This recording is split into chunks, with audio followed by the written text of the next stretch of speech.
사도행전 10장 34절로 38절에 있는 말씀 제가 봉독해 올리도록 하겠습니다. 베드로가 입을 열어 말하되 내가 참으로 하나님은 사람의 외모를 보지 아니하시고 각 나라 중 하나님을 경외하며 의를 행하는 사람은 다 받으시는 줄 깨달았도다. 만유의 주 되신 예수 그리스도로 말미암아 화평의 복음을 전하사 이스라엘 자손들에게 보내신 말씀 곧 요한이 그 세례를 반포한 후에 갈릴리에서 시작하여 온 유대에 두루 전파된 그것을 너희도 알거니와 하나님이 나사렛 예수에게 성령과 능력을 기름 붓듯 하셨음에 그가 두루 다니시며 선한 일을 행하시고 마귀에게 눌린 모든 사람을 고치셨으니 이는 하나님이 함께 하셨음이라. 아멘. 기도드리겠습니다. 할렐루야. 살아계신 아버지 하나님, 주님의 은혜를 진실로 감사드립니다. 저희들 무엇이건대 이처럼 사랑하여 주셔서 아버지 이 무덥고 아버지 하나님 힘든 세상에서도 한 주를 또 지내게 해주셨고 이끌어 주셨고 이 시간 주님의 몸된 제단에 나와서 예배드릴 수 있도록 은혜를 베풀어 주니 감사합니다. 부족하고 부족한 자들 주님을 의지하지 않고는 한 시간도 살 수 없음을 주님 앞에 고백합니다. 주님이시여 우리를 붙들어 주셔서 주님의 사람으로서 늘 아버지 하나님 주님의 인도하신 가운데 우리가 복되고 복된 길로 나갈 수 있도록 우리 주님 도와주고 이끌어 주시옵소서. 아버지의 부족한 자 이 자리에 세우셨습니다. 주님의 능력의 소리로 붙들어 주셨고 이 시간도 성령으로 강하게 역사해 주셔서 이 자리가 성령 충만한 시간이 되게 하여 주었고 성령 충만한 자리가 되게 주여 도와주시옵소서. 살아계신 예수님 이름으로 감사하며 기도드립니다. 아멘. 한 주간도 우리 주님께서 우리를 지켜주고 보호해 주셔서 이렇게 지내고 이 자리에 나올 수 있도록 하신 하나님께 감사를 드립니다. 하나님께 영광의 박수 올리겠습니다.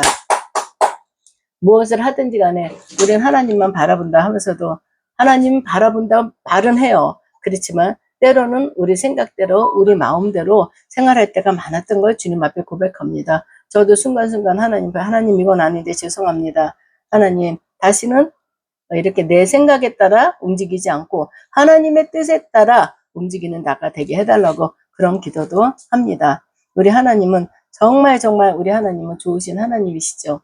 우리 하나님 바라보면서 이번에 우리 백성노회 대한노회 수련회를 통해서도 또 하나님의 사랑을 또 많이 받고 하나님의 은혜 가운데 또 우리 목사님들과 교제를 나누면서 우리 하나님의 은혜를 순간순간마다 체험할 수 있는 귀한 시간이었습니다. 노 회장님은 이 수련회가 정말 우리 목사님들을 변화시키는 수련회가 되고 서로가 은혜 받는 수련회가 되게 해달라고 또 금식을 하셨답니다. 또 회계님도 또 금식을 했고 그런 보이지 않는 그런 손길이 있었기 때문에 우리가 이렇게 하나님께 영광 돌리고 우리 스스로가 많은 사람이 모였다 하더라도 우리 스스로가 은혜를 채워주고 감사 거기 모일 때 보면은요 다들 어린애 같아요. 심령이 깨끗해요. 목사님들이 보면 정말 우리 목사님들 맞나 이럴 정도로 세상 때가 하나도 안 묻어 보이고 정말 거기서 그 자리만큼은 우리가 어린애같이 순수한 모습을 보이는 걸 볼 수 있었습니다. 때론 이런 생각을 해요. 우리 성도님들한테 우리 성도님 하나님을 진심으로 믿습니까? 그럴 때 우리 성도님의 대답이 어떨까요? 아멘이죠? 그쵸? 아멘이죠. 그렇다면 이 고백은 과연 나의 진짜 믿음일까요? 그냥 우리가 입술로서 형식적인 답변이 나올 때가 많이 있지 않을까 이 생각을 합니다. 설교를 듣다가도 아멘 아멘을 참 많이 해요. 그러면서 내가 변화되는 모습도 있겠지만 때로는 이게 입술에 붙은 습관적인 단어가 아닐까 이런 생각도 할 때가 있습니다. 어떤 한 남자가 나이아가라 그 폭포 위에서 그게 330 미터나 되는 거기다 외주를 설치했답니다. 줄 하나를. 그리고 그는 수만 명의 관중 앞에서 어떤 보호 장치도 하지 않고 외주를 타고 나이아가라 폭포를 건넜대요. 자전거를 타고 건너기도 하고 눈을 가린 채 건너기도 했대요. 그는 믿을 수 없는 그런 묘기를 보여줬다는 것입니다. 불안해서 이 밑에는 폭포고 난 여기서 떨어지면 죽는데 어떻게 그 사람은 그렇게 할 수 있었을까 생각이 듭니다. 섬찟하죠. 그러던 어느 날 그는 외발 수레를 앞에 두고 많은 관중 앞에서 이렇게 얘기했대요. 여러분, 제가 이 외발 수레를 타고 이 줄을 건너갈 수 있다고 믿으십니까? 이거 내가 간신히 한 걸음 한 걸음 해서 건넜어요. 그렇지만 이제는 외발 수레를 가지고 여기 건너갈 건데 그걸 믿으세요? 물었대요. 할 수 있으니까 갖고 나왔겠죠. 내가 그 자리에 있어서도 아멘 이랬겠죠. 그랬는데 그게 정말 100% 믿어서 아멘 했을까요? 사람들은 막 박수를 치며 환성을 지렸다는 거예요. 믿습니다. 당신은 충분히 그렇게 할 수 있어요. 다른 사람은 못해도 당신은 지금까지도 이렇게 줄을 건너갔잖아요. 지금까지도 했는데 그거 뭐 수레 들고 못하겠어요? 충분히 할 수 있습니다. 이렇게 얘기를 했다는 거예요. 그러면은 믿죠? 다 믿으시는데 그러면 수레에 탈 사람 한번 나와보세요. 그랬대요. 그랬더니 거긴 아무도 안 나왔다는 거예요. 믿긴 믿지만 내가 희생양이 되긴 싫어요. 내가 그 사람이 하는 행동은 믿지만 내가 그 자리에는 무서운 거예요. 그런 걸 봤는데 어떤 한 남자가 나와갖고 제가 타겠습니다. 이거 그 수레에 탔다는 거야. 알고 봤더니 그 남자는 이 고개사의 매니저였다는 거예요. 그러니까 이 고개사가 어떤 사람이라는 걸 너무 잘 알고 있기 때문에 그거 믿고 그걸 탔다는 거예요. 이런 걸 볼 때 우리의 마음이 좀 틀려지지 않을까 싶습니다. 우리는 하나님을 잘 알고 있어요. 하나님의 능력도 잘 알고 있어요. 그래서 우리는 새벽에 기도하고 주일날 주님 전에 나가고 예배 시간마다 하나님을 찾아요. 그렇게 믿고 신뢰하는데 하면서 이렇게 찾고 있습니다. 그렇지만 우리가 하나님의 뜻대로 살기에는 하나님 앞에 부르짖긴 부르짖지만 우리가 하나님의 뜻대로 사는지 하나님이 하지 말아라는 거 하지 말고 하라 하는 건 하는지 우리가 하나님의 말씀대로 사는지를 잠시 생각해 보게 됩니다. 우리의 신앙은 어떻습니까? 하나님을 믿는다고 말을 해요. 정말 하나님을 명확하게 알고 있습니까? 그래서 여러분의 신앙은 인생은 하나님께 맡기고 살고 있는지요? 내가 예수를 믿는다 하면서 교회 다닌다 하면서도 우리의 삶을 하나님 나는 하나님을 믿어요. 그렇지만 내 삶은 내 거예요.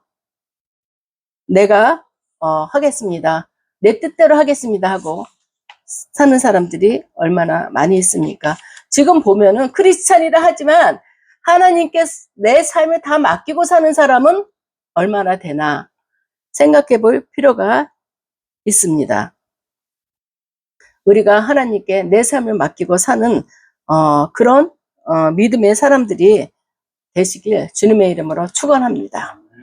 오늘 본문은 믿음의 사랑 고넬료를 향해서 베드로의 설교 도입 부분을 말하고 있습니다. 34절 말씀에 보면은 베드로가 입을 열어 말하되 내가 참으로 하나님은 사람의 외모를 보지 아니하시고 이렇게 말씀하고 계십니다. 세상 사람들은 사람을 외모로 판단합니다. 과일도 보암직스럽고 먹음직스러운 게 맛있어요.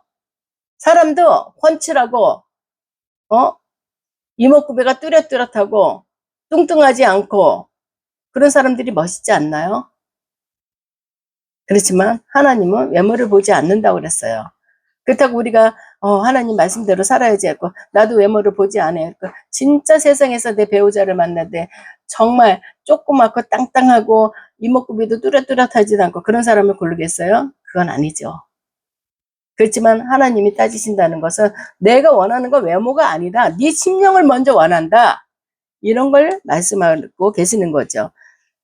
지금 세상 사람들을 보면은 우리가 저 사람 결혼할 때도 그래요. 사람 하나만 보고 결혼하는 것이 아니라 저 사람 내가 어느 혈통이야, 어느 집안인가, 또 어느 학교를 나왔는지, 또 저 사람 내 사는 건 어떤지 그런 것들을 외적인 조건을 그것으로 사람을 많이 평가해요. 그렇다고 우리가 사람 하나만 보고 결혼한다는 건 인생을 맡기는 건데 그것도 참 조심스럽다고 생각이 됩니다. 내가 결혼할 때는 내 자신도 사람 하나만 보면 되는 거지, 저 사람이 나 하나만 봤구나, 감사하다, 이렇게 생각했는데 그게 얼마나 위험한 생각이라는 게 배제를 할 수 없어요. 사람 하나만 본다는 거. 그렇다고 세상 사람들처럼 저 사람이 저 사람이 학력이 어디까지 나왔고, 또 저 사람 내 집안이 어떤 집안이고, 반듯하게 살았냐, 이것보단도 그렇잖아요. 좀 행세하는 집안인지, 또 저 사람 출신이 어디인지, 저 사람 내 돈 많아? 그리고 사회적 위치가 어떻게 되나. 지금 그거를 많이 나가고 있죠. 그렇지만 우리가 보는 건 사람 됨됨이를 보고 결혼하는 거예요. 저 사람이라면 내가 평생을 살아도 후회하지 않고 반듯하게 살 수 있을 거다. 그래서 결혼이라는 걸 선택할 수도 있어요. 그렇지만 지금은 하나님은 외모로 사람을 선택하지 않는다는데, 지금은 선택하는 방법이 이렇게 여러 가지로 사람을 평가하게 되죠. 그러나 하나님께서는 그러한 것을 기준으로 사람을 판단하지 않는다는 것을 성경은 말씀하고 있습니다. 36절 말씀에도 각 나라 중 하나님을 경외하며 의를 행하는 사람은 다 받으시는 줄 깨달았도다, 이렇게 말씀하고 있습니다. 그 사람이 얼마나 하나님을 경외하며 거룩한 삶을 사는지, 또 의와 선을 행하고 이웃을 사랑하고 사는지 보시고 구원을 하신다는 것입니다. 한마디로 말해서 진정으로 하나님을 믿고 하나님을 따르는 믿음만이 구원의 유일한 기준이라는 것을 말씀하고 있습니다. 성경에 예를 든다면 이스라엘의 가장 위대한 왕인 다윗이 있죠. 한낱 이름 없는 목동이었습니다. 그는 부모로부터도 형제로부터도 인정받지 못했던 그런 사람이었어요. 양치는 사람이었죠. 왕이 될 만한 특별한 자질을 갖춘 그런 자도 못 되었어요. 하지만 그에게 다른 사람이 가지지 못한 것이 하나 있었다면 그건 진심으로 하나님을 믿고 하나님을 경외하는 것이었습니다. 그는 15살의 나이에 당대 최고로 용맹했던 블레셋 거인 골리앗이랑 싸웠잖아요. 골리앗이 투구와 진짜 여러 가지를 하고 결투에 나왔지만 다윗은 조그만 어린애가 나가니까 사람들이 다 비웃었죠. 그럴 때 다윗이 한 말은, 나는 만군의 여호와의 이름으로 이 자리에 나왔다, 이렇게 얘기했습니다. 만군의 여호와의 이름. 나는 부족하지만 내 안에 주님이 계시고 하나님이 대신 싸워주신 거, 나를 도구로 삼으셨다, 이거를 말씀한 거 있습니다. 그래서 여러분들도 다 아시겠지만 물맷돌 하나로 골리앗을 물러뜨리고 승리했던 거, 우리는 어린애들도 그 얘기는 다 알게 되죠. 너는 칼과 창으로 단창으로 내게 나오지만 나는 만군의 여호와의 이름으로 내가 나왔다. 그래서 만군의 여호와의 이름, 곧 네가 모욕하는 이스라엘 군대에 하나님의 이름으로 내가 나아간다. 내치면 오직 믿음으로 거인 골리앗을 넘어뜨렸던 것은 우리는 어린애들도 다 압니다. 그리고 다윗은 까닭없이 자신을 10여 년간 괴롭혔던 사울왕을 심판할 절호의 기회를 2번이나 얻었어요. 사울왕이 다윗의 장인어른이었죠. 근데 이 사이를 죽이지 못해서 쫓아다니는 거야, 죽이려고. 근데 우리는 자식을 위해서는 내가 희생하고 내가 헌신할 거를 생각하지만, 이 시대에서 이 사울왕은 다윗이 모든 것을 자기 대신에 왕이 될까봐 그거를 막기 위해서 다윗을 쫓아다녔어요. 그렇지만 다윗이 피해 다니다가도 사울을 죽일 만한 기회가 2번이나 됐어요. 굴에 들어갔을 때도 다윗이 숨어 있는데 사울이 와서 거기서 용변을 불 때 죽일 수 있었어요. 그렇지만 옷자락만 자르고 죽이지 않았어요. 왜 그러냐면 하나님이 기름 부으신 자는 손대지 말라고, 하나님에 대한 그런 기름 부음 받은 왕이기 때문에 그에 대한 심판은 하나님만이 하실 수 있습니다. 그것을 생각하기 때문에 육신의 일대로 하면, 내 생각대로면 지금 죽이면 저 사울이 나를 또 이렇게 해치지 못할 텐데, 그 생각하지 않고 하나님을 먼저 생각하고 하나님을 중심으로 생각했기 때문에 다윗은 자기에게 조금도 좀 불리한 일이 생길 수 있는 거 알면서도 이렇게 하나님 말씀에 순종했던 것을 우리는 알게 되는 것입니다. 이것은 다윗은 하나님의 주권을 철저하게 인정했던 그런 일이기도 합니다. 하나님께서는 그런 다윗을 사랑하셨죠. 다윗은 죄도 많이 졌어요. 그 밧세바, 우리아의 아내 밧세바를 범해서 또 우리아를 죽였잖아요. 임신한 거 알고 그거를 자연스럽게 우리아의 아들이라고 넘기려고 그랬는데 그 뜻대로 안 되니까 전쟁으로 우리아를 보내서 우리아를 죽였다는 사실도 있죠. 다윗은 죄를 많이 졌어요. 그렇지만 죄를 많이 졌음에도 죄를 나단 선지자가 가서 다윗은 너 이러이러한 죄를 졌다 얘기했을 때 벼게닛이 졌도록 회개했다 그랬습니다. 내가 죄를 졌다면 그 죄를 덮으려고 애를 쓰고 네가 뭔데 나한테 그런 말을 하냐, 네가 선지자냐, 넌 네 생각에 앞서갈 수도 있어. 그럼 나단을 죽일 수도 있었어요. 그렇지만 하나님의 보내신 선지자였기 때문에 그 말씀에 순종해서 회개를 했고 용서를 구했던 그런 왕이기도 합니다. 우리는 어떤 죄를 졌든지 간에 하나님이 나한테 양심에 꺼리낌을 주시든지 또 누구를 기도 많이 하는 사람을 통해서 나에게 은밀하게 얘기를 해주시든지 인정하면서 하나님 앞에 회개해야 된다는 것을 알아야 되겠습니다. 하나님께서는 누구를 통해서도 나의 잘못을 깨닫게 해주시고 내가 하나님 앞에 바로 서게 해주시는 거, 하나님이 사생활하면 그렇게 상관 안 하겠죠. 내 자식이기 때문에 하나님께서는 그렇게 하신다는 것을 우리는 깨달아야 되겠습니다. 모든 것들을 하나님 앞에 맡기고 하나님 말씀에 순종하며 살아야 된다는 것을 말씀하고 있습니다. 고넬료도 하나님의 백성인 이스라엘을 억압하던 로마 제국의 군인이었습니다. 그는 구원받을 수 있는 위치에 있지 않았습니다. 로마 이스라엘 백성을 억압했던 군인이었기 때문에, 그럼에도 하나님께서 강권하여 그를 구원하신 것은 그가 강건하여 온 지방과 더불어 하나님을 경외하고 백성을 많이 구제하고 하나님께 항상 기도했던 사람이기 때문에 하나님이 이에게도 구원의 문을 열어주셨다는 것을 알 수 있습니다. 그리고 베드로 역시 환상을 통해서 그러하신 하나님의 뜻을 처음 깨달았습니다. 이방인이었지만 하나님께서 베드로가 기도하는 중간에 이렇게 하늘에서 보따리가 내려오잖아요. 그러니까 닭 뭐 이런 거 하나님이 불결하다 했던 거. 그래서 베드로한테 먹으라 그랬어요. 저는 이거 못 먹습니다. 그랬더니 하나님께서 내가 먹으라고 한 것이니까 너 먹어라. 그랬을 때 베드로 이상했겠죠. 하나님이 이거 먹지 말라는데 왜 나한테 이거 주셨을까? 그랬더니 고넬료가 왔던 겁니다. 내가 이 이방인에게도 하나님의 복음을 줘라. 하나님이 원치 않았던 것들이 먹지 말랬던 것들을 붓대리에 싸서 보여줬던 것처럼 그때 베드로가 깨달았던 것이죠. 환상을 통해서 하나님의 뜻을 깨달았습니다. 그래서 용기를 내어서 몇몇 사람의 증인까지 대동하고 유대교회에서 금하던 이방인 집에 들어와서 복음을 전했다는 것입니다. 여러분, 이처럼 하나님께서 어떤 사람을 구원하실 때 그 판단 기준은 언제나 동일하다는 것. 하나님을 얼마나 진심으로 믿고 경외하느냐. 하나님 만물을 창조하시고 우주 만물을 창조하신 분이 하나님이래.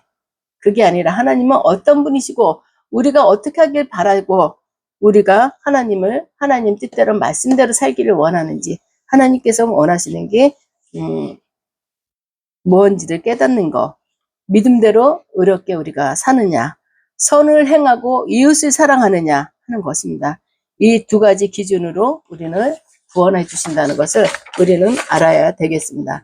그러므로 여러분이 진정으로 하나님을 믿고 경외한다면 입으로서만 하나님을 믿고 섬길 것이 아니라 마음 깊은 곳에서 우러나오는 진실한 마음으로 하나님을 섬기며 하나님의 뜻대로 사시길 바랍니다.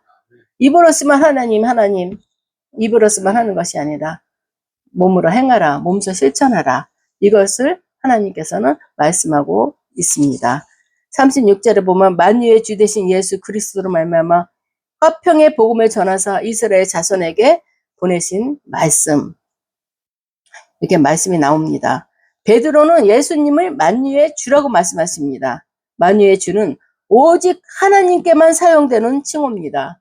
우주 만물을 창조하시고 우리는 예수님은 유일하신, 우리 하나님은 유일하신 하나님 한 분이에요. 하나님이 하늘에 계신 하나님, 우리는 그 유일하신 하나님을 얘기를 하는데 다른 분들은 하느님, 우리는 하나님이란다. 하느님, 하늘의 어떤 신, 이렇게 얘기를 하는 거예요. 그렇기 때문에 차원이 틀리는 거예요.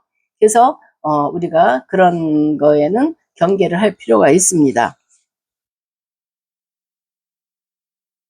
칭호를 사용하면서 하나님께만 사용하는 만유의 주라는 칭호를 사용하면서 구원의 유일한 길로서의 예수님을 고넬료에게 가르치고 있습니다. 여기서 만유는 세계 만물을 뜻하는 것이죠. 예수님은 세상의 모든 만물의 주인이시라는 것을 우리는 알아야 되겠습니다.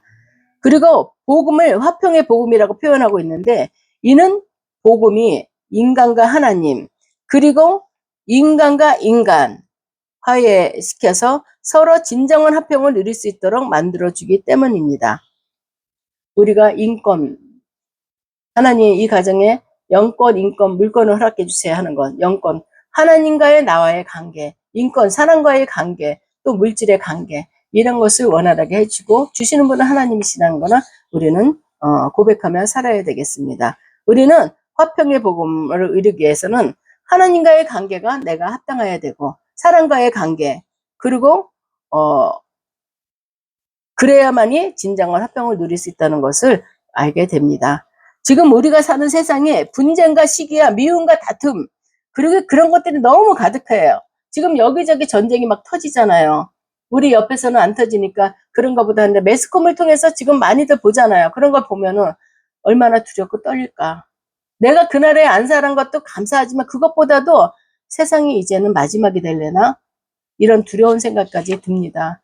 그리고 정말 그 전쟁을 통해서 어린애들도 또 너무 무섭더라고요. 임신한 사람들도 그냥 막 죽이고 이런 걸 볼 때마다 정말 세상이 너무 악하다. 이런 방법으로 모든 게 끝나는 건가 이런 생각도 하게 되고 이게 지구의 멸망을 우리에게 시사하는 부분이 되지 않을까 이런 생각도 하게 됩니다.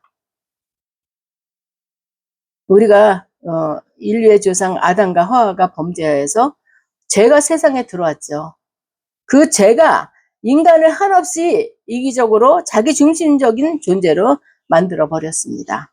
마음속에 더 이상 하나님도 이웃도 존재하지 않게 됐고 오직 내 자신, 오직 나만이 존재하게 되었다는 것입니다. 창조 섭리에 따라 힘없는 사람이 힘 있는 사람이 힘없는 사람을 보호하고 그들을 위해 자신의 희생하는 사회가 아니라 오히려 힘없는 사람을 짓밟고 희생하는 그런 세상이 되고 말았습니다. 힘 있는 자는 힘 없는 사람을 밟아요. 눌러요. 행동하지 못하게 만들어 놓습니다. 이게 우리가 기본적으로 생각해도 하나님께서는 그들을 불쌍히 여기고 긍휼히 여겨주라 그랬었잖아요. 근데 지금 세상은 그와 반대로 이렇게 행하고 있습니다. 너무너무 악해요.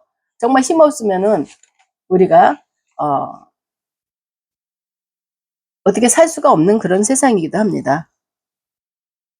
그래서 주님께서는 우리 누구라도 자신에게 조그마한 피해라도 입히면 그것을 용납하지 못하는 세상으로 만들고 말았습니다. 사람들은. 그러다 보니 우리 주위에는 언제나 분쟁과 다툼, 미움과 시기가 가득 차 있습니다. 그리고 하나님께서는 이런 악한 인간과 더 이상 교제하지 않으셨습니다. 사사기 59장 2절에 보면은 교제하지 않았어요. 악한 인간에게는 오직 하나님의 심판만이 기다리고 있을 뿐입니다. 그런데 하나님과의 우리의 죄로 인해서 교각이 끊어졌다고 했잖아요. 그래서 하나님은 우리를 살리고 싶고 내 백성이 저들의 죄로 인해서 여기에 오지 못하는 것을 생각해서 예수님을 보내주셔서 예수님을 그 다리 역할을 하셔서 우리가 예수 그리스도가 하나님의 아들이시고 예수 그리스도를 믿음으로 말미암아 내가 제사함 받고 구원에 이른다는 거. 이게 복음이잖아요. 복음을 우리에게 주신 것입니다. 복음은 이러한 세상의 죄를 아무 죄 없는 예수님이 그 죄값을 치르게 된 것입니다. 예수님께서 우리를 대신해서 우리의 죄값을 치르셨기 때문에 이제 우리는 더 이상 죄로부터 정죄받지 않게 되었다는 것입니다. 그러하기에 복음은 하나님과 인간과 인간을 창조 당시의 관계로 회복시키는 능력이라고 할 수 있습니다. 먼저는 깨어진 하나님과의 관계가 회복되었어요. 복음으로 인해서 하나님과의 관계가 회복됐어요. 그러기 때문에 우리가 구원에 이르게 됐다는 것입니다. 분쟁하던 이웃과의 관계가 또 회복하게 됐고 서로 섬기고 사랑하는 그런 사랑의 관계로 회복시켜 주셨습니다. 세상에서 불가능하게 여겨졌던 진정한 평화가 예수님으로 인해서 이 땅에 오게 됐던 것입니다. 이러한 회복의 은혜를 먼저 받고 체험한 자로서 아직 죄에 빠져 있는 사람들에게 복음의 증인으로서의 삶을 살아간다는 것이 우리 성도들의 삶이 아닌가 싶습니다. 복음의 일꾼으로서의 우리는 살아가야 됩니다. 나는 구원 받았어요. 그래, 나는 구원 받았으니까 신경 쓸 거 없어. 저 사람들은 뭐 할 수 없지 뭐. 믿으라고 그래도 안 믿었는데 지옥을 가든 어디를 가든 이렇게 생각한다면 우리 안엔 사랑이 없는 거죠. 지옥이라는 것이 어떤 것이라는 걸 우리가 알기 때문에 한 영혼이라도 그 사람이 돌아오든 돌아오지 않던 그거는 하나님이 알아서 하실 일이고 우린 전하고 증거해야 된다는 것을 우리는 알아야 되겠습니다. 37절 말씀에 요한이 그 세례를 반포한 후에 갈릴리에서 시작하여 온 유대에 두루 전파된 그것을 너희가 알거니와 베드로는 고넬료에게 너희도 알거니와 하고 말씀하셨습니다. 이 말씀은 고넬료 역시 38절에 기록된 예수님께서 행하신 성령의 능력을 익히 잘 알고 있다는 것이 되는 것입니다. 하나님이 나사렛 예수에게 성령과 능력을 기름 붓듯 하셨음에 그가 두루 다니시며 선한 일을 행하시고 마귀에겐 눌린 모든 사람을 거치셨으니 이는 하나님이 하셨습니다. 아멘. 예수님께서는 하나님께서 부어주신 성령의 능력으로 두루 다니시며 선한 일을 하셨다고 했습니다. 지금 교회들이 하는 일들이 정말 주님께서 주신 성령의 능력과 권능으로 교회를 치리하는지, 물질로서만 하려는지, 지금 교회들이 지금 많이 쇠퇴되고 있잖아요. 하나님께서 성령의 능력과 말씀을 주셨는데 그 능력과 말씀으로 교회를 치리한다면은 하나님의 영이 살아나고 하나님의 의가 살아날 텐데 내 생각대로 우리 교회를 이렇게 키워야 되겠어. 그래서 우리나라에서 제일 큰 교회를 만들어야지. 또 내가 험나잖아. 어느 교회 목사. 그리고 요새 성도들도 그래요. 우리 교회는 목사님의 말씀이 훌륭하고 교회가 재정이 어떻게 돼요? 그런 걸 자랑하는 성도들도 있어요. 그런 걸 볼 때마다 하나님은 그걸 따지시지 않는데 왜 저럴까? 세상이 그래요, 지금. 그냥 우리 교회는 부담 없이 다녀도 돼. 그러면서 교회 자랑을 돈이 많은 걸 자랑하고 교회 크기를 자랑하고 우리 목사님이 훌륭한 걸 자랑하고 물론 교회 성도들은 내 목사님이 최고라는 그런 마음으로 살아야죠. 그렇지만 그것이 중심이 돼서는 안 된다는 것이죠. 그리고 하나님이 성령의 권능과 능력을 주셨기 때문에 귀신 들린 자도 예수의 이름으로 떠나라 할 때 그 예수의 이름으로 악한 귀신들이 떠나면서 영혼을 살린다는 것, 이게 중요하다는 것을 우리는 알아야 되겠습니다. 마귀들은 정말 문 영혼들을 지옥으로 끌고 가려고 많이 했습니다. 예수님께서 그러한 것을 마귀를 압제시키고 해방시키고 마귀의 압제에서 해방시키고 구원의 길로 인도하셨다는 것을 알아야 되겠습니다. 그러나 고넬료는 예수 그리스도의 행적과 가르침을 들었음에도 구원받지 못하고 있었습니다. 무엇 때문일까요? 평소 예수님에 대해서 특별한 관심이 없었기 때문입니다. 이방인이었다 그랬잖아요. 이스라엘 압제하고 눌렀던 로마 군인이었다고 그랬잖아요. 그렇기 때문에 예수님에 대해서 특별한 관심이 없었어요. 나랑 상관없는 사람이다. 그는 3년 동안에 걸쳐서 예수님의 행적과 가르침에 대해서 거의 매일 들었을 것입니다. 그는 유대 총독의 호위부대 장교였기 때문에 유대 지역에서 일어나는 그런 일에 대해서는 누구보다도 많은 정보를 가지고 있었죠. 그럼에도 그는 예수님에 대하여 관심을 가지지 않았기 때문에 예수님이 누군지를 몰랐던 것입니다. 이러한 이처럼 사람이 어디에 관심을 두느냐에 따라서 그 사람의 인생이 전혀 달라질 수 있다는 것입니다. 오늘 본문에서도 고넬료가 하나님의 계시에도 불구하고 여전히 복음에 관심을 두지 않았다면 그는 구원받지 못했던 것입니다.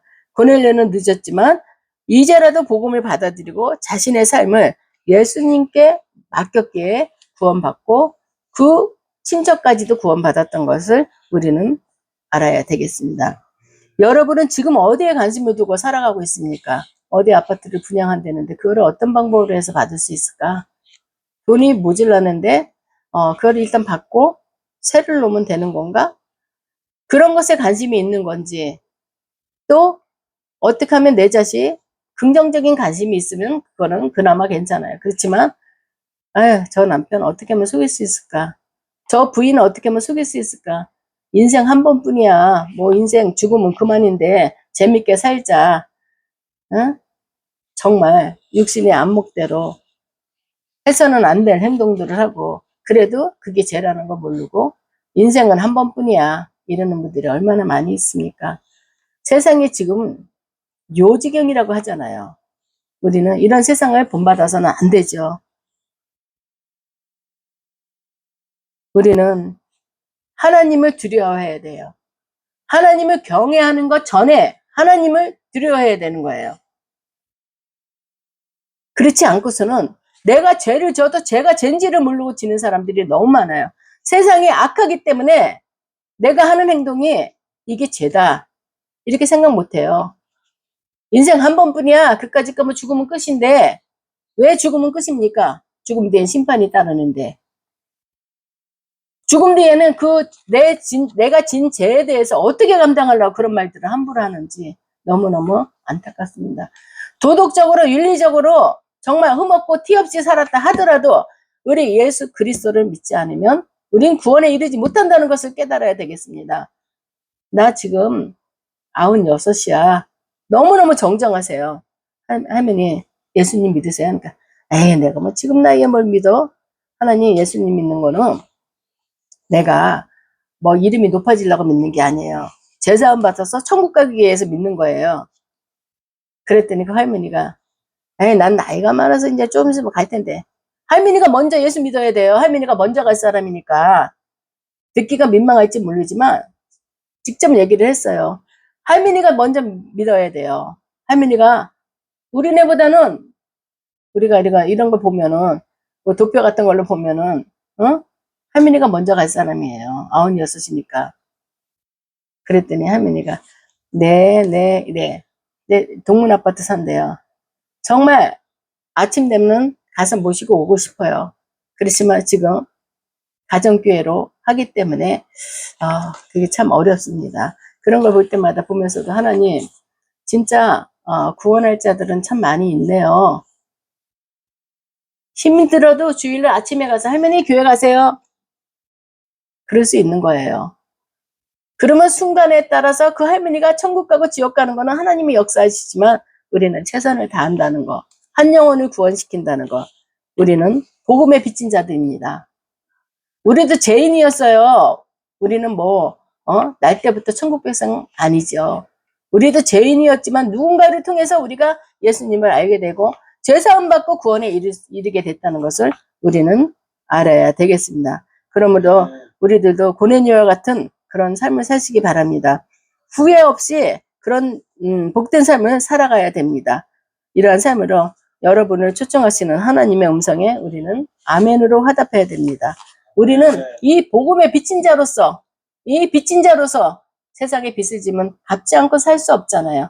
이 복음의 빚진 자, 눈에 보이지 않지만 하나님은 다 알고 계세요. 네가 전하는지 전하지 않는지, 내가 어떻게 해서 이렇게 목회를 해갖고 내가 교회를 넓혀갖고 나도 사례비도 좀 받고 이거 생각하는 게 아닙니다. 하나님께서는 목사를 세울 때는 너는 너는 내 것이다.